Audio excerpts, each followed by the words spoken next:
الله أكبر الله أكبر.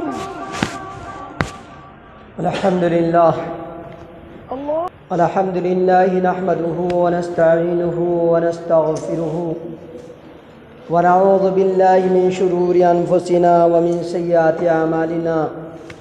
من يهده الله فلا مضل له ومن يضلل فلا هادي له.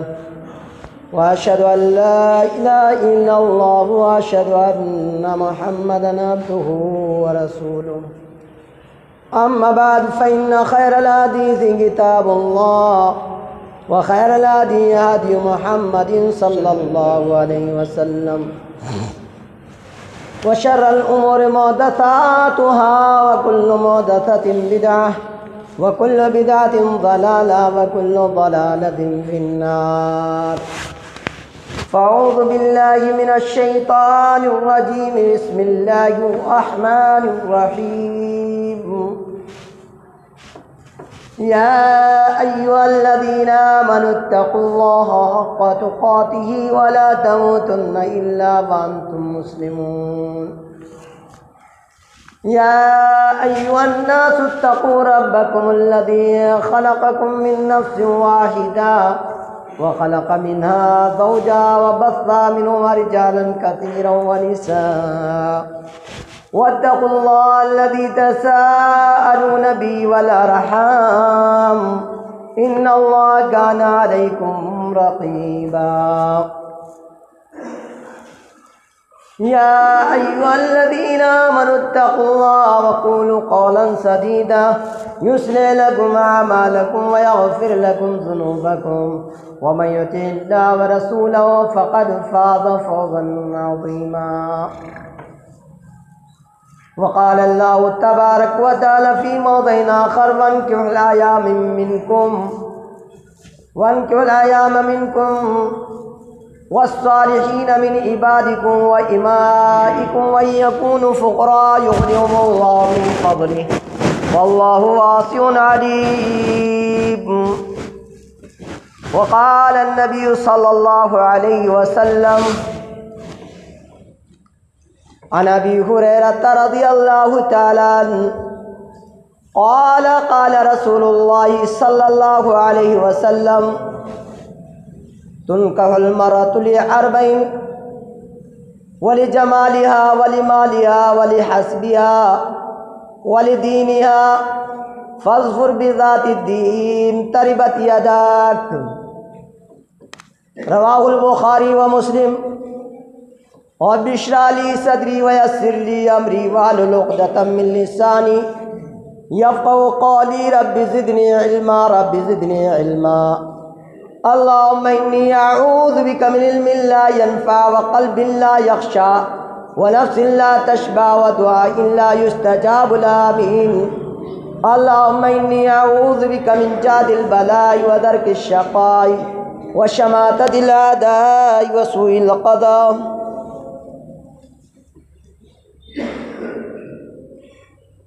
محترم معزز بزرگان دین، نوجوان ملی اسلامی بھائیوں، گھروں میں رہنے والی خواتین اسلام، پردہ نشین ماؤں اور بہنوں، ملت اسلامیہ کے عزیز پیارے بچوں، اللہ سبحانہ و تعالیٰ کی حمد و ثنا کے بعد اس کائنات میں جتنے بھی انبیاء آئے، تمام انبیاء کرام علیہم الصلاۃ والسلام پر درود و سلام نازل ہوں. خصوصاً ہمارے آخری نبی احمد مجتبیٰ محمد مصطفیٰ صلی اللہ علیہ وسلم پر درود و سلام نازل ہوں. آپ کے جملہ اصحاب پر اور آپ کے جملہ متبعین پر اللہ کی رحمتیں اور برکتیں نازل ہوں.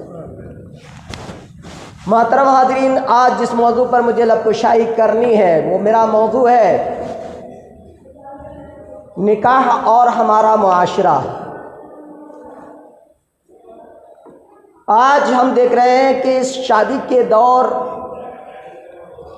ہمارے درمیان شروع ہو چکے ہیں اور ایک طرح کا یہ سیزن شادیوں کا چل رہا ہے. لوگ بہت سارے، حالانکہ نکاح کا کوئی سیزن نہیں ہوتا. نکاح جب جس ماہ میں چاہیں، جس دن چاہیں آپ نکاح کر سکتے ہیں.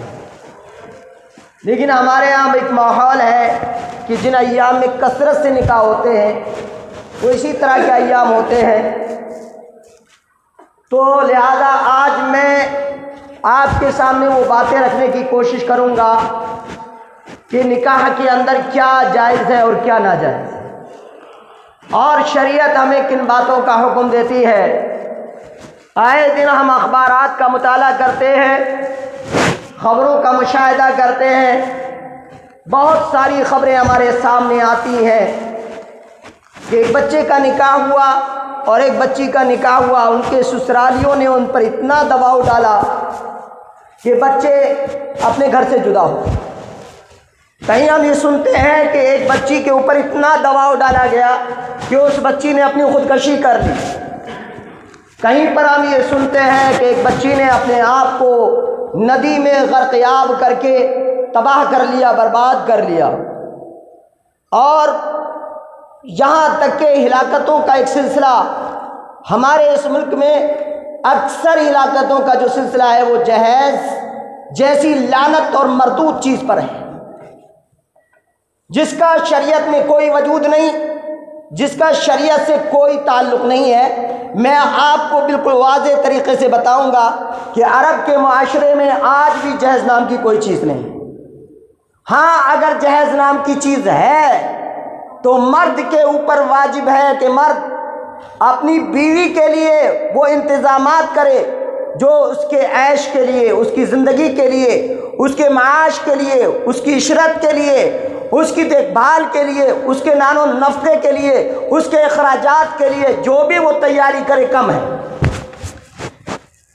تیاری کرنے کا حکم عورت کے لیے آیا ہے، عورت کے گھر والوں کے لیے نہیں آیا، عورت کے لیے نہیں آیا۔ آج میں اس کا ثبوت آپ کو قرآن اور حدیث کی روشنی میں انشاءاللہ دوں گا۔ اور جو مردود یہ کہتے ہیں کہ جہیز شریعت میں ہے، حضرت فاطمہ کو دیا گیا، وہ باقاعدہ دین کی تعلیم سے ناواقف اور لا علم ہے۔ اگر ایسی صورت ہوتی تو اللہ کے نبی صلی اللہ علیہ وسلم نے 11 نکاح کیے۔ پیارے نبی صلی اللہ علیہ وسلم اس کائنات میں ساری کائنات کے لیے محسن انسانیت بن کر آئے۔ اللہ کے نبی صلی اللہ علیہ وسلم کے ان 11 نکاحوں میں سے ایک نکاح میں کوئی مائی کا لال یہ ثابت کر دے کہ اللہ کے نبی صلی اللہ علیہ وسلم نے اپنے سسر سے یا اپنے سسرالیوں سے اللہ کے نبی صلی اللہ علیہ وسلم نے کوئی ساز و سامان جہیز کی صورت میں اللہ کے نبی صلی اللہ علیہ وسلم نے لیا، کوئی مائی کا لال ثابت کر دے، پوری زندگی اس کی غلامی کرنے تیار ہو جاؤں گا انشاءاللہ۔ اللہ کے نبی صلی اللہ علیہ وسلم نے ان باتوں کو کہ ایک مرد جب پیدا ہوتا ہے تو وہ مرد بن کے پیدا ہوتا ہے، ہجڑا بن کے پیدا نہیں ہوتا، اور جو سسرال کے مال پر فخر کرنے کی کوشش کرتا ہے وہ اپنے وقت کا سب سے بڑا ہجڑا، سب سے بڑا ناہنجار مردود قسم کا انسان ہے، یاد رکھیے۔ اور میں آپ کو بتا دوں کہ شریعت نے لڑکیوں کے لیے کیا کیا ہے، شریعت نے لڑکیوں کو کیا مقام دیا ہے۔ آج ہم اسلام کو بدنام کر رہے ہیں، آج ہم اسلام کو بدنام کر کے رکھ دیا ہے، مسلمانوں کی غلط تصویر آج ہم نے پیش کر دی ہے۔ نتیجہ یہ ہے کہ ہر جگہ ہماری بھد پٹ رہی ہے، ہر جگہ ہمارا ناس ہو رہا ہے، ہمارے دین کو لوگ بدنام کر رہے ہیں، ہمارے کرتوتوں کی بنیاد پر، ہمارے کالے دھندوں کی بنیاد پر آج دین اسلام کو بدنام کیا جا رہا ہے۔ کہ دیکھو مسلمان لڑکیوں کے ساتھ یہ کرتے ہیں، دیکھو طلاق دے کر کے 3 طلاق دیتے ہیں، پھر حلالہ کراتے ہیں، لڑکی کی بے عزتی کرتے ہیں، لڑکی کے ساتھ بدسلوکی کرتے ہیں، طلاق یہ دیتا ہے حلالہ اس سے کروایا جاتا ہے، جبکہ عقل کا تقاضا یہ ہے کہ جو طلاق دے اسی کا حلالہ کروایا جائے۔ عقل کا تقاضا تو یہ ہے، مولویوں نے بڑی ذلت اٹھائی اس پر، بڑا تماشا بنا، ٹی ویوں پر اخباروں میں تماشا بنایا گیا، یہ سب شریعت کے ساتھ مذاق ہے، ٹھٹا ہے، شریعت کے ساتھ استہزاء ہے، شریعت کا غلط استعمال ہے، شریعت کے ساتھ مذاق ہے۔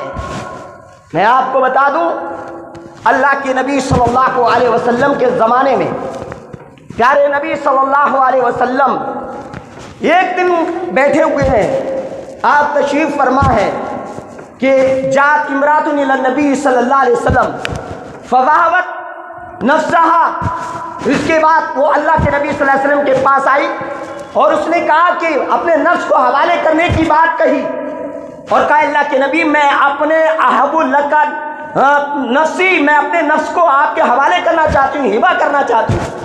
اللہ کے نبی صلی اللہ علیہ وسلم نے اوپر اور نیچے یعنی اس کو دیکھنے کے بعد تھوڑا سا دیکھا آپ نے اور دیکھنے کے بعد نیچے کو نگاہ جھکا دی، پھر آپ نے اس کا کوئی جواب نہیں دیا۔ ایک صحابی تھے جن کے پاس صرف ایک لنگی بندھی ہوئی تھی، وہ عرض کیے کہ اے اللہ کے رسول صلی اللہ علیہ وسلم، آپ کو اگر اس کیس سے نکاح کرنے کی ضرورت نہیں ہے تو پیارے نبی میرا نکاح کرا دیجیے۔ اللہ کے نبی صلی اللہ علیہ وسلم نے فرمایا کیا تیرے حل عندک شیء، کیا تیرے پاس کوئی چیز ہے جس کے عوض میں تیرا نکاح کر دوں؟ کہا اللہ کے رسول صلی اللہ علیہ وسلم میرے پاس کچھ نہیں ہے سوائے اس لنگی کے۔ اللہ کے رسول صلی اللہ علیہ وسلم نے خاموش ہو گئے، بہت خاموش رہے آپ، اور پھر آپ نے یہ فرمایا کہ جاؤ جاؤ ڈھونڈ کر کے تم لوگ ایک چاہے لوہے کی انگوٹھی کیوں نہ ہو، ولو بخاتم الحدید، اگر ایک لوہے کی انگوٹھی کیوں نہ ہو لے کر کے آؤ۔ صحابی گھر میں گئے، تلاش کیا، تلاش کرنے کے باوجود کچھ نہیں ملا۔ عرض کیا کہ اللہ کے رسول یہ میری لنگی ہے، اس میں سے آدھی میری بیوی کو دے دو اور آدھی مجھے دے دو۔ تو اللہ کے نبی نے فرمایا اگر میں تیری بیوی کو آدھا حصہ اس میں کے دے دیتا ہوں تو کیا پہنے گا، اور وہ اگر پہنے گی تو پھر تو کیا پہنے گا، اور تو پہنے گا تو پھر وہ کیا پہنے گی۔ اللہ کے رسول صلی اللہ علیہ وسلم خاموش ہو گئے، ساکت، پورا مجمع ساکت ہے، اور وہ صحابی چاہتے ہیں کہ اب اٹھ کے چلے جائیں، اور اٹھ کے وہ چل دیتے ہیں۔ اللہ کے رسول بلاتے ہیں لوٹاؤ اسے واپس کیا گیا، غریب تھے بہت۔ کہا اللہ کے رسول نے تمہیں کچھ قرآن مقدس کی آیات یاد ہیں، سورتیں یاد ہیں؟ کہا اللہ کے رسول فلاں فلاں سورت مجھے یاد۔ اللہ کے نبی نے کہا جاؤ تم اپنی بیوی کو یہ سورتیں یاد کرا دینا، میں نے تمہارا ان سورتوں کی یاد کرانے پر ہی تمہارا مہر مقرر کر دیا اور اس سے شادی کر دی، شادی کر دی۔ کیا غریب کا نکاح نہیں ہو سکتا؟ کیا فقیر کا نہیں ہو سکتا؟ امام بخاری رحمۃ اللہ علیہ نے باب باندھ دیا اس کو کہ غریبوں کا، ناداروں کا، مفلسوں کا نکاح کرانا۔ اللہ قرآن مجید کے اندر فرماتا ہے، سورہ نور آیت نمبر 32 کے اندر اللہ کا یہ ارشاد ہے، وَانكِحُوا الْأَيَامَ مِنكُمْ وَالصَّالِحِينَ مِنْ عِبَادِكُمْ وَإِمَائِكُمْ وَإِن يَكُونُوا فُقَرَاءَ يُغْنِهُمُ اللَّهُ مِنْ فَضْلِهِ۔ اللہ کہتا ہے اے لوگوں تم شادی کرا دو ان لوگوں کی جن کی شادیاں نہیں ہوئی ہیں، جو مجرد پھر رہے ہیں، جو بالکل تنہا یعنی ہیں، بالکل ان کی بیویاں نہیں ہیں، ان کی شادی نہیں ہوئی ہے، تنہا ہیں، مجرد ہیں، ان کی شادیاں کرا دو۔ وہی کو آپ اور فرمایا وَالصَّالِحِينَ مِنْ عِبَادِكُمْ، تم اپنے غلام میں سے نیکوکاروں کی اور لونڈیوں سے میں سے نیکوکاروں کی صالحین کا نکاح کرا دو۔ وَإِن يَكُونُوا فُقَرَاءَ، اللہ کہتا ہے اگر وہ فقیر ہوں گے، اگر وہ محتاج ہوں گے، اگر وہ بالکل نادار ہوں گے، اگر ان کے پر مسکینی طاری ہوگی، اگر وہ فقیر ہوں گے تو یغنیہم اللہ من فضلہ، تو اللہ اپنے فضل سے انہیں غنی کر دے گا۔ واللہ واسع علیم، اور اللہ رب العالمین کشادگی کرنے والا، بہت زیادہ جاننے والا ہے۔ آیت کریمہ سے یہ بات ثابت ہوئی کہ اگر غربا کو بھی، فقراء کو بھی، مساکین کو بھی نکاح کی ضرورت ہے، انہیں زنا میں ملوث ہونے کا اندیشہ ہے، تو وہ مال و دولت کا انتظار نہ کریں، چونکہ مال و دولت تمہارے سسرالی تمہیں نہیں دیں گے، مال و دولت تمہارے ددیالی تمہیں نہیں دیں گے۔ مال و دولت کا مالک اللہ ہے، قدرت والا اللہ ہے، عزت والا اللہ ہے، بادشاہت عطا کرنے والا اللہ ہے، وہ جسے چاہے بادشاہت عطا کر دے، جسے چاہے مال و دولت کا جس کے اوپر چاہے انبار لگا دے، وہ اللہ اپنے فضل سے انہیں غنی کر دے گا، بے نیاز کر دے گا۔ یہ اللہ کا وعدہ ہے کہ اللہ انہیں غنی کر دے گا، اللہ انہیں مالدار فرما دے گا۔ اور اللہ کشادگی والا ہے اور بہت زیادہ جاننے والا ہے۔ آج جب لڑکوں کی پیدائش ہوتی ہے تو ہمارے یہاں خوشیوں کا یہ عالم ہوتا ہے کہ بہت ساری چیزیں بٹتی ہیں، تقسیم ہوتی ہے، خوشی کے مارے ڈھولک بھی بجائے جاتے ہیں، خوشی کے مارے جو ہے بہت ساری پھلجھڑیاں لگائی جاتی ہیں، لیکن جب انہیں کسی کو خوشخبری دی جاتی ہے لڑکی کی تو ان کے چہرے کالے پڑ جاتے ہیں۔ ہمارا معاشرہ آج ہمارا سماج ہے، لڑکی کی بات آ گئی چہرے ڈھیلے پڑ جاتے، لڑکے کی بات آ گئی دولت کے انبار لگ جاتے ہیں۔ یہ کیا ہے؟ یہ ظلم ہے، یہ ناانصافی ہے، یہ قتل ہے انصاف کا، یہ خون ہے انصاف کا۔ انصاف کو آواز دو، انصاف کہاں ہے؟ اسی پیٹ سے جنم پانے والی یہ بیٹی ہے اور اسی پیٹ سے جنم پانے والا یہ بیٹا ہے۔ اللہ نے اس میں تفریق نہیں فرمائی۔ جیسے وراثت میں حصہ اللہ نے لڑکے کو عطا کیا، ویسے ہی اللہ نے وراثت میں حصہ لڑکی کو عطا کیا۔ جیسے اللہ نے پیٹ میں سونے کے لیے جگہ اور چلنے کے لیے جگہ، رہنے کے لیے جگہ اللہ نے ماں کے پیٹ میں جگہ بیٹے کو دی، اسی طرح اللہ نے بیٹیوں کو بھی عطا فرمائی ہے۔ بیٹیوں کو جدا کرنا، بیٹیوں کے حقوق کی حق تلفی کرنا ماں باپ کے لیے بھی ناجائز و حرام ہے۔ اور سنو، اس کے ساتھ ساتھ شوہر کے گھر پر بھی جانے کے بعد اس کے ساتھ ناانصافیاں کرنا مطلق حرام ہے، ناجائز ہے، اور جو ناجائز کرے گا رب کے تھپڑ کھائے گا، اللہ کی لعنت اس کے اوپر پڑے گی، اللہ رب العالمین اسے تباہ اور برباد کرے گا۔ آج ہمارا معاشرہ، آج ہمارا سماج اسی لیے برباد ہے۔ آج ہمارے یہاں پر بعض ایسے حضرات ہیں جن کی 10 بیٹیاں ہیں، وہ جو نکاح کرنے کے لیے پریشان ہیں، ان کی پریشانی کا عالم یہ ہے وہ 10 لاکھ کا سامان کہاں سے لائے، وہ کس کی چوری کرے، کس بینک میں ڈاکہ ڈالے، کس کی جیبوں پہ ہلہ بولے، وہ کہاں سے لا کر کے دے۔ شریعت میں سب سے زیادہ مشکل مسئلہ اگر کوئی مسئلہ ہے تو وہ وراثت کا مسئلہ ہے، اور سب سے زیادہ آسان مسئلہ شریعت کے اندر اگر کوئی ہے تو وہ نکاح کا مسئلہ ہے۔ دنیا میں سب سے آسان مسئلہ اللہ نے نکاح بتایا ہے۔ نکاح کیا ہے اس کو سمجھنے کی ضرورت ہے، نکاح کا معنی کیا ہے اس کو سمجھنے کی ضرورت ہے۔ آج مسلمانوں، تم نے نکاح کے عین مقاصد کو نہیں سمجھا ہے۔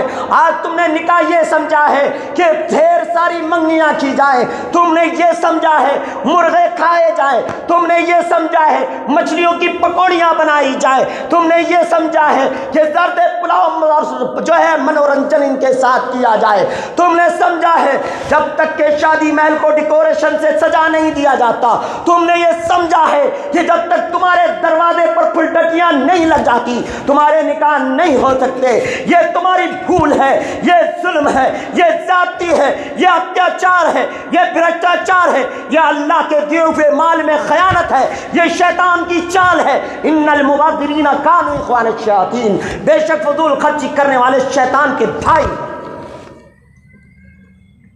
جاؤ گے کہاں جاؤ گے؟ رب کی بارگاہ میں پکڑے جاؤ گے۔ لڑکی کا حق کب سے بنتا ہے یہ بھی بتا دوں، تاکہ آپ کے دماغ کی گتھیاں سلجھ جائیں، کھل جائیں۔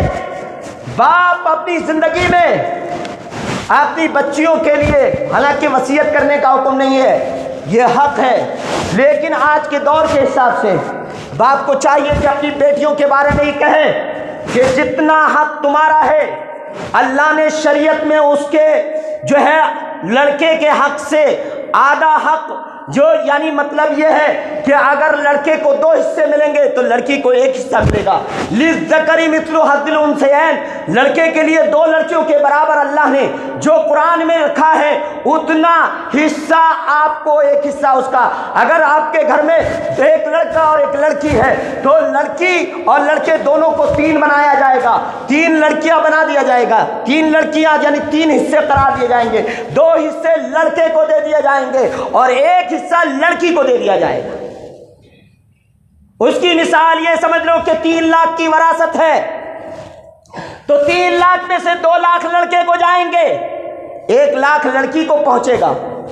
مال میں, جائیداد میں, ساری چیزوں میں ماں کے مرنے کے بعد, ماں باپ کے انتقال کے بعد, اگر باپ مر جائے تو باپ کے حصے میں سے, ماں مر جائے تو ماں کے حصے میں سے, ساری اولادوں کے برابر حقوق ہیں جو شریعت نے متعین کیے ہیں. جتنا شریعت نے بتایا ہے اس کو آپ کو نہیں بلکہ آپ کی زمین کو بھی دینا پڑے.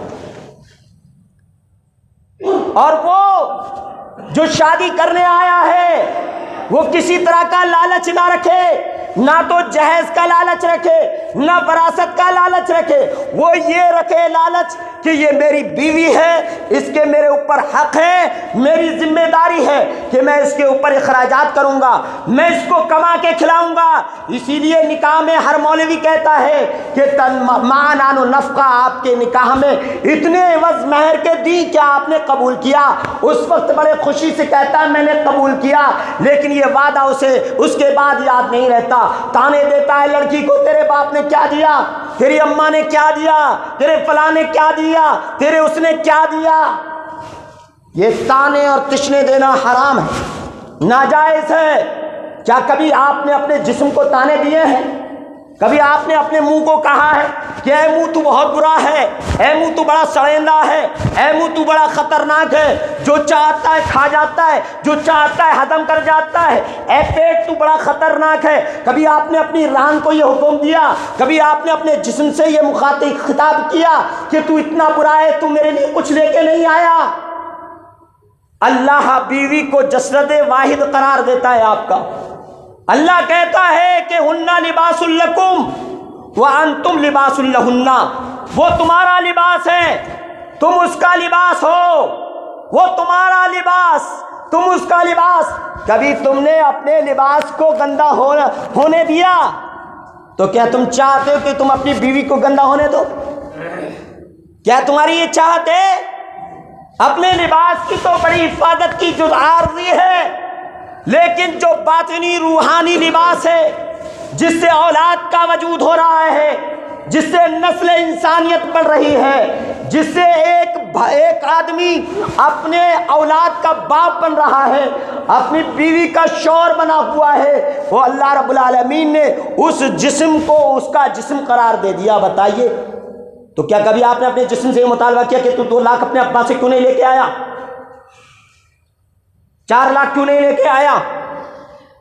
اگر آپ اپنے جسم سے نہیں پوچھ سکتے تو پھر آپ اپنی بیوی سے بھی نہیں پوچھ سکتے. یہ بات یاد رکھیے, نہیں کہہ سکتے, کوئی تانا نہیں دے سکتے. اگر آپ تانا دے رہے ہیں, ظلم کر رہے ہیں, اور اتقوا الظلم فإن الظلم ظلمات یوم القیامہ, لوگوں ظلم کرنے سے بچو, قیامت کے دن اندھیرا ہی اندھیرا ہوگا. قیامت کے دن کیا ہوگا؟ یہ ظلم کا اندھیرا ہی اندھیرا ہوگا. فإن الظلم ظلمات یوم القیامہ, ظلم قیامت کے دن اندھیرا بن کے آئے گا, اجالا نہیں, آنکھ پہ پٹی بندھی جائے گی, جہنم میں گرتے چلے جائیں گے. سنو حدیث ابو ہریرہ رضی اللہ تعالیٰ عنہ سے بتاتا ہوں. ہمارے یہاں لڑکوں کی پیدائش ہوتی ہے, مائیں تمنائیں کرتی ہیں میرے لیے 4 لڑکے پیدا ہوں گے, 10 لڑکے پیدا ہوں گے, 1 لڑکی میرے لیے کافی ہے, لڑکی 1 ہی صحیح, 2 ہی صحیح, باقی بہت ساری لڑکیاں بیکار ہیں.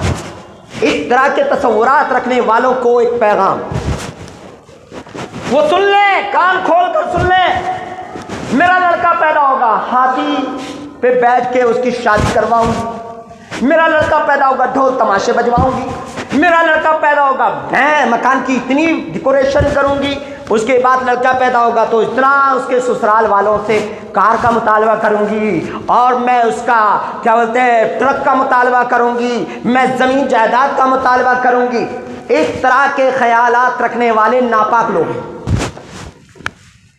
اپنے وقت کے مردود اور خبیث ہیں۔ بالکل کھلی بات ہے، آپ قرآن اٹھا کے دیکھیں، حدیث اٹھا کے دیکھیں۔ ان المبذرین کانوا اخوان الشیاطین کا، شیطان کے بھائی کا۔ اب سنیے، اس طرح جس کو اپنے مردانگی پہ بھروسہ نہیں ہوتا، اور جس کو اپنے بچوں کی، جس کے ماں باپ کو اپنے بچوں کی مردانگی پہ بھروسہ نہیں ہوتا، وہ دوسرے کے مالوں پر نظر ڈالتے ہیں۔ یہ وہ ڈاکو ہوتا ہے جو لوٹ کے لے کر ویسے جاتا ہے، یہ ڈاکو کھلا کھلا لوٹ کے چلے جاتے ہیں، اور پھر آ کر کے کیا کرتے ہیں، بڑے بڑے پٹاخے دھماکے دار بجاتے ہیں، اور دھماکے دار بجا کے یہ ثابت کرتے ہیں اگر اس بلبوتے پہ نہیں دیا تو تمہیں بندوق کی گولی کے بلبوتے پہ لے کے جائیں گے۔ اور کچھ نالائق ایسے ہیں بھی جو کہہ بھی دیتے ہیں بیٹی لے کے جا رہے ہو، بیٹی بیاہ کے لے کے جا رہے ہو یا ڈکیتی ڈال کے جا رہے ہو؟ سمجھو، سوچو، ذرا غور و فکر کرو۔ معاشرے کے ہر فرد کی ذمہ داری ہے کہ وہ کسی کے مال پہ نظر نہ دوڑائے، بلکہ اپنی کمائی کرے، بھروسہ کرے اللہ پر۔ 1 روپے کے ذریعے سے اللہ لکھپتی، کروڑ پتی، ارب پتی، خرب پتی بنا سکتا ہے۔ آپ کیا سمجھتے ہیں کہ آپ کو اپنے گھر سے لے کے رکھ کے آ گئے، یا میں اپنے گھر سے کچھ لے کے آ گیا ہوں؟ کوئی اپنے گھر سے لے کے نہیں آتا۔ اللہ نے جس کے مقدر میں جتنا لکھا ہے اتنی وہ کوشش کرے گا، اتنا ہی اللہ اسے عطا فرمائے گا۔ لیس للانسان الا ما سعى، انسان کے لیے وہ ہے جو کوشش کرتا ہے اسے ملتا ہے۔ کوشش کرو، ہاتھ پاؤں چلاؤ، محنت کرو، جد و جہاد کرو، اپنے رب کو یاد کرو، بسم اللہ کہہ کے سب کام شروع کرو، انشاءاللہ اللہ تمہارے مال میں، دولت میں، عزت میں، آبرو میں برکت عطا کرے۔ اب ہوتا کیا ہے، اچھا چلو مولوی صاحب مان لیا ہم نے کہ ہم وراثت دے دیتے، تو وراثت کب دے دیتے؟ کب دیں گے؟ وراثت زندگی میں نہیں، مرنے کے بعد وراثت تقسیم ہوگی، جب بیٹوں بیٹیوں سب کو اکٹھا کیا جائے، سارے رشتہ داروں کو اکٹھا کیا جائے گا حدیث اور قرآن کے اعتبار سے، اور اکٹھا کر کے اس کی تقسیم ہوگی سب کی موجودگی میں، تاکہ کوئی ناانصافی نہ کر سکے۔ اگر ناانصافی کر دی، ماں باپ تو بیچارے مر ہی گئے، وہ تو چلے گئے، انہوں نے تو چھوڑ ہی دیا وراثت کو، اب یہ تو بھائیوں کا حق ہے کہ بھائی اپنی بہنوں کو برابر حق دیتے یا نہیں دیتے، جو شریعت میں ہے۔ اب یہ نہیں دیں گے، جہنم کی آگ ہی کے اوپر سلگا دی جائے گی، اور کہا کہ اللہ تعالیٰ ایسے لوگوں کو ہمیشہ کی جہنم میں داخل کر دے گا، اس لیے کہ جو انہوں نے حقوق تحقیق میں حق تلفیاں کی۔ سورہ نساء پڑھی ہے اٹھا کر کے، پوری سورہ نساء، خالدین فیہا آیا اس کے اندر، ہمیشہ ہمیشہ کی جہنم میں جائے۔ اتنا کرا مسئلہ کوئی نہیں ہے جتنا کرا، جتنا سخت، جتنا تیز و تند مسئلہ وراثت کا ہے۔ کھٹیا کھڑی بستر گول ہو جائے گا۔ کیا سمجھتے ہیں آپ؟ ابا کے گھر کی جائیداد ہے، جب چاہ جیسے چاہ ویسے اٹھا کے رکھ دیا۔ لڑکوں کے لیے تو بڑے بڑے مکانات تعمیر ہو رہے ہیں، لڑکیاں گھر سے باہر ہیں، وہ کہاں سے آئی ہیں؟ گھوڑے پہ چوٹ کے آئی ہیں، بیٹیاں گھوڑے پہ چوٹ کے آئی ہیں۔ ذرا ان کے درد کو تو محسوس کرو۔ ایک بیٹی جب باپ کا انتقال ہوتا ہے تو سب سے زیادہ درد جس کے سینے میں پناہ ہوتا ہے، وہی لختے جگر جس کا حق مارا جاتا ہے اسی کے دل میں ہوتا ہے۔ وہی اپنے ابا کے لیے اگر وقت پہ اس کے پاس خون ہے، بیٹا جھجکے گا، لیکن بیٹی نہیں جھجکے گی، یہی کہے گی میرے ابا کو جلدی سے کسی طرح بچ جائے، میں اپنا خون دینے تیار ہوں، میں چلی جاؤں تو چلی جاؤں، مجھے اس کی کوئی پرواہ نہیں ہے، لیکن میرے ابا جی جائے۔ یہ ایک بیٹی کی، ایک لختے جگر کی۔ آئیے میں وہ واقعہ سنا دوں، نبی کریم صلی اللہ علیہ وسلم کا زمانہ ہے، اللہ کے رسول صلی اللہ علیہ وسلم کے ایک صحابی ہیں قیس بن عاصم، زمانے جاہلیت کا دور ہے، 10 بیٹیاں ہیں، اور ان بیٹیوں کو زندہ دفن کر دیا۔ ایک بیٹی جس کو آخر میں دفن کرنے کی، وہ چھوٹی سی بچی تھی، ہوشیار ہو گئی تھی، بولنا جانتی تھی۔ باپ جنگل میں اکیلے گڑھا کھود رہا ہے، اس لیے کہ مجھے اس کا داماد بنانا پڑ جائے گا۔ رحم نہیں کھایا، گڑھا کھود دیا۔ بیٹی کو، بیٹی جب گڑھا کھود رہا ہے تو بیٹی اپنے باپ کے کپڑوں سے دھول کو ہٹا رہی ہے، اللہ اکبر، ننھے ننھے ہاتھوں سے ہٹا رہی ہے، اور کہہ رہی ہے، پوچھ رہی ہے، ابا جان یہ تم کیا کر رہے ہو؟ ابا جان تم یہ کیا کر رہے ہو؟ میرے ابا جان یہ کیا کر رہے ہو؟ سوال کر رہی ہے، سوال کا جواب نہیں دیتے، بچی کو گاڑ دیتے ہیں، بچی کو جب اس میں ڈالتے ہیں، بچی کہتی ہے، ابا میری کیا غلطی ہے جس کی وجہ سے تم مجھے دفن کر رہے ہو؟ باپ کے دماغ پہ وہی خمار ہے کہ مجھے داماد بنانا پڑے گا، مجھے جھکنا پڑ جائے گا، مجھے فلاں فلاں، یہ سارے جاہلیت کی چیزیں دماغ میں آ رہی ہے، ڈھانپتا جاتا ہے یہاں تک کہ گردن تک پہنچ جاتی۔ لاسٹ میں آخر میں جو ساتھ جب آخر میں مٹی ڈالتا ہے تو کہتی ہے، ہائے میرے ابا جان، ہائے میرے ابا جان۔ بتاؤ ایک بیٹی کا مقام اسلام میں کیا؟ اللہ کے رسول صلی اللہ علیہ وسلم کے سامنے جب حضرت قیس نے یہ واقعہ بیان کیا تو محمد مصطفیٰ صلی اللہ علیہ وسلم کی آنکھوں سے آنسو جاری ہو گئے۔ اللہ کے رسول صلی اللہ علیہ وسلم رو پڑے، اتنا روئے حتیٰ بلت یدہ، یہاں تک کہ اللہ کے رسول کی داڑھی تر ہو گئی۔ کہا ایک بار اور بیان کرو۔ پھر اللہ کے رسول صلی اللہ علیہ وسلم نے پڑھا، وَإِذَا الْمَوْءُودَةُ سُئِلَتْ بِأَيِّ ذَنبٍ قُتِلَتْ، جب زندہ دفن کی ہوئی بچی سے پوچھا جائے گا کہ کس گناہ کی پاداش میں تمہیں دفن کیا گیا۔ اللہ اکبر، یہ ہے اسلام ہمارا، جس نے بچیوں کو دفن ہونے سے بچایا اور کہا اسلام میں سب سے بڑا گناہ ہے شرک کے بعد بچیوں کا قتل کرنا۔ لا تقتلوا اولادکم خشیۃ املاق، تم اپنی اولاد کو فاقے کے ڈر سے قتل نہ کر دو۔ اللہ، کتنا بڑا مقام مرتبہ ہے ان بچیوں کا، لیکن ہم نے ان کے مقام کو کھو دیا ہے۔ ہم نے اپنے بہنوں کی عزت نہیں سمجھی، ہم نے اپنی بیٹیوں کی عزت نہیں سمجھی، ہم نے اپنے گھر کی زوجات کی عزت نہیں سمجھی، بس ہم نے جب چاہا جو چاہا وہ کہہ دیا، جو چاہا وہ کر لیا۔ غلطی ہماری ہے، ہم غلطی کرتے ہیں، اس پہ ہمیں توبہ کرنے کی ضرورت ہے اللہ کے سامنے، اور جن چیزوں سے باز آنے کی ضرورت ہے۔ اگر کسی کا لڑکا پیدا ہو گیا، بیٹے کو علم سکھاؤ، دین کی باتیں سکھاؤ، انجینئر بناؤ، ڈاکٹر بناؤ، بڑا بڑا فلسفی بناؤ، سب کچھ بناؤ، بنانے کے بعد اس لڑکی کے آرام کے لیے سوچو جو آپ کی بہو بن کے آنے والی، بہو بن کے آنے والی ہے، وہ آپ کی بیٹی ہے، آپ کے بیٹے کی بیوی آپ کی بیٹی ہے، آپ کی اولاد میں داخل ہے۔ نبی کریم صلی اللہ علیہ وسلم کی حدیث اٹھا دو، اس کے ساتھ اچھا سلوک کرو، حسن سلوک سے پیش آؤ۔ لیکن آج جتنے ڈاکٹر بنتے ہیں، جتنے بڑے بڑے انجینئر بنتے ہیں، ان کے لیے اتنے ہی ہائی فائی رشتے کی ضرورت ہوتی ہے۔ وہ کہتے ہیں ہمارے برابر کا رشتہ چاہیے۔ آئیے برابر کا رشتہ میں دکھاتا ہوں قرآن حدیث، کون سا برابر کا رشتہ ہے۔ امام بخاری رحمۃ اللہ علیہ باب الاکفاء میں اس حدیث کا تذکرہ ہے۔ کفو کہتے ہیں برابری، دین میں، دنیا میں، آخرت میں کس میں برابری ہو۔ برابری کا حکم مال میں، دولت میں اور علم کے اندر یا کس کے اندر ہو، یہ باتیں بتائی گئی ہیں۔ آئیے عن ابی ہریرہ رضی اللہ تعالی عنہ، ابو ہریرہ رضی اللہ تعالیٰ عنہ سے روایت ہے، وہ فرماتے ہیں کہ اللہ کے رسول صلی اللہ علیہ وسلم نے فرمایا، تنکح المرأة لأربعین، عورت سے لوگ 4 وجہوں سے نکاح کرتے۔ اللہ کے نبی نے یہ نہیں کہا کہ نکاح جو ہے تم کرو 4 وجہوں سے، یہ نہیں کہا، بلکہ کیا کہا، عورت سے نکاح کیا جاتا ہے 4 وجوہات کی بنیاد پر۔ وہ 4 وجہ کیا ہیں؟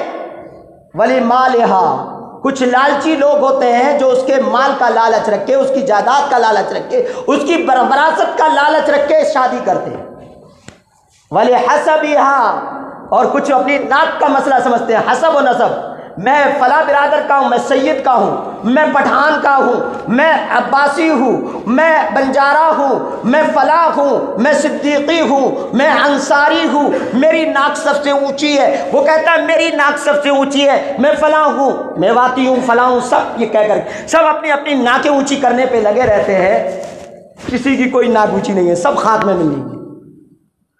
اللہ کے رسول صلی اللہ علیہ وسلم نے فرمایا، لا فضل لعربی علی عجمی ولا لعجمی علی عربی ولا لاسود علی ابیض ولا لابیض علی اسود اللہ کے رسول نے فرمایا کسی کو کوئی فضیلت حاصل نہیں، عجمی کو عربی پر نہیں، عربی کو عجمی پر نہیں، اور اسی طرح کالے کو گورے پر نہیں، گورے کو کالے پر نہیں۔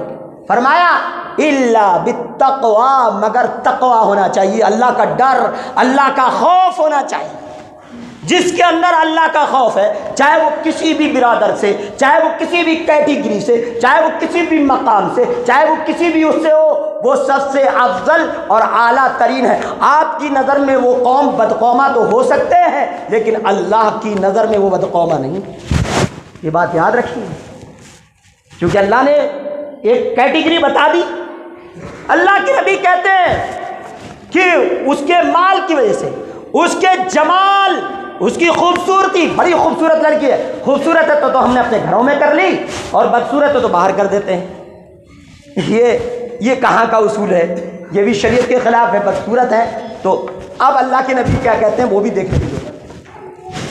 ولی مالہا ولی حسبہا ولی جمالہا، حسب نسب دیکھا کہ خاندان بڑا ہے، کہ یہ ہے کہ بڑے اونچے سیاست داں ہیں، فلاں داں ہیں، فلاں داں ہیں، فلاں داں ہیں، یہ سب دیکھ لیا۔ اور اس کے بعد جمال دیکھ لیا، حور ہے، پری ہے، ماشاءاللہ بہت بڑی جو ہے خوبصورت ہے، رانا ہے، یہ سب کچھ دیکھ لیا۔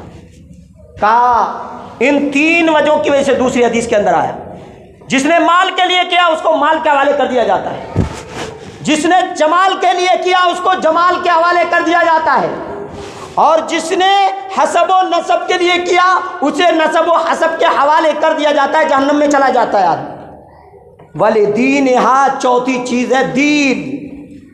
اللہ کے نبی نے کہا فَاظْفُرْ بِذَاتِ الدِّينِ، لوگوں جمال نہیں، کمال، مال نہیں، حسب نہیں، دین کی بنیاد پر تقویٰ دیکھا۔ تہجد گزار ہے، نماز پڑھنے والی لڑکی ہے، اللہ والی لڑکی ہے، اخلاق کی عظیم لڑکی ہے، اسوہ اچھا ہے، نمونہ اچھا ہے، ساری چیزیں اس کے اندر ہیں، وہ ساری چیزیں جو ایک لڑکی میں مطلوب ہونی چاہیے، تو اس لڑکی سے نکاح کر لو جو دین والی ہو، چاہے وہ کالی کلوٹی کیوں نہ ہو۔ بعض دفعہ ایسا ہوتا ہے بڑے بڑے جمال والوں کی عورتیں نا جو جمال رکھتی ہیں وہ فیل ہو جاتی ہیں، اور جو بالکل کالی ہوتی ہے وہ خدمت کر کے دل والی ہو جاتی ہے، معلوم ہے، اس کے دل کے اندر پیوست ہو جاتی ہے۔ اللہ تعالیٰ اس کی محبت کو اتنا ڈال دیتا ہے کہ اتنا ڈال دیتا ہے اس کی خدمات کی وجہ سے کہ آدمی اپنی زندگی بھر بھول نہیں پاتا ہے، اور خوبصورتوں کو طلاق بھی بہت جلدی ہو جاتی ہے، وہ اپنا فخر خوبصورتی پہ کرتی رہتا ہے۔ تو اسی جمال کے حوالے کر دیا جاتا، مال کے حوالے کر دیا جاتا، حسب و نسب کے حوالے کر دیا جاتا ہے۔ بہرحال آج میں جو بات بتانا چاہ رہا تھا وہ یہی کہ آپ کو نہ تو مال کے لیے، نہ جمال کے لیے، نہ حسب کے لیے، اگر اللہ تبارک و تعالیٰ آپ کی بیوی کو اللہ نے ایسا بنایا ہے کہ اس کو وراثت میں حصہ بھی اچھا ملا ہے، اللہ نے اسے جمال بھی دیا ہے، اللہ نے اسے بہترین اچھا شریف نسل بھائی بہن بھی دیے ہیں، اللہ نے اسے جو ہے اخلاق، محبت اور پیار کی چیزیں بھی دی ہیں، یہ نعمت ہے اللہ کی۔ اب اس نعمت پر نازا نہ ہو بلکہ اللہ تعالیٰ کا شکریہ ادا کریں کہ اللہ نے ایسی تمام جمی صفات کو رکھا ہے، لیکن وہ جائز نہیں ہے۔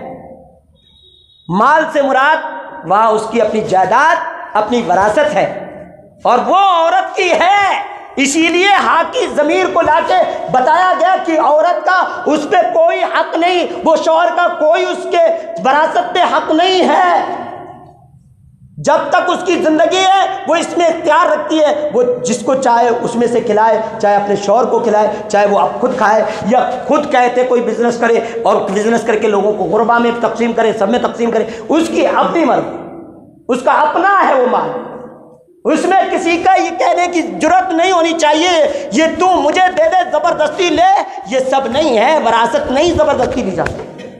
اور سنیے اور کیا ہے آگے، ایک حکم یہ بھی ہے۔ اب ہمارے یہاں کیا ہوتا ہے، تھوڑی سی بات پیش کر کے بات ختم۔ لڑکی کے بارے میں تو کہہ دیا کہ وراثت چلو ٹھیک ہے، اب کیا جس لڑکے کے یہاں یہ لڑکی بیاہ کی گئی ہے اس لڑکے کی جائیداد میں سے اس کا حصہ ہے یا نہیں؟ تو شریعت نے بیوی کا حصہ میاں کے حصے میں سے رکھا ہے۔ دیکھیے شریعت کا انصاف دیکھیے، میاں کے حصے میں سے بیوی کا حصہ رکھتا. ہوتا کیا ہمارے یہاں کہ اگر میاں چوتھے یا پانچویں دن ختم ہو جائیں اور وہ لڑکی اس کا شوہر ختم ہو گیا, اب کیا ہے, گھر والے جو اس کے بھائی ہوتے ہیں, اس کی بہنیں ہوتی ہیں, وہ ناجائز قبضہ کر کے اس پہ بیٹھ جاتی ہے اور اس کے بعد اس کی بیوی کو ذرا سا بھی حصہ نہیں دیا جاتا اور اس کے میکے بھیج دیا جاتا ہے. یہ حرام ہے, ناجائز ہے, ظلم ہے, زیادتی ہے, اتیاچار ہے, بھرشٹاچار ہے. اس کے شوہر کا جو حصہ ہے اس میں اس کا حصہ موجود ہے اور قرآن میں اس کا ذکر موجود ہے.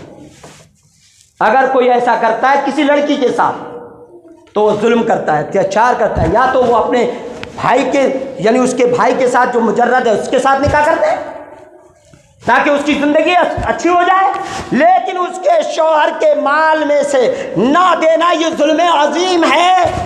اگر ترنت ختم ہو گیا, ارے ترنت ختم ہو گیا کیا ہے, ہمارے یہاں بہت سارے ایسے لیس لاس کرنے والے لوگ بیٹھے ہوتے ہیں پنچایتوں میں, کہاں اب کیا رہ گیا اس لونڈیا کا, اب کیا رہ گیا اس لونڈیا کا, یہ اس لونڈیا کا شوہر تھا تو اس لونڈیا کا وہ حصہ رہ گیا یا نہیں رہ گیا, یا تمہارے ابا کا رہ گیا, وہ تمہارے ابا کا نہیں ہے, کسی کا نہیں ہے, وہ حصہ اس کا ہے, اس کے شوہر سے ملا ہے, اس کا مہر ہو, اس کی وہ جائیداد وہاں سے ملی ہے, اس کو وہاں سے بھی ملے گا.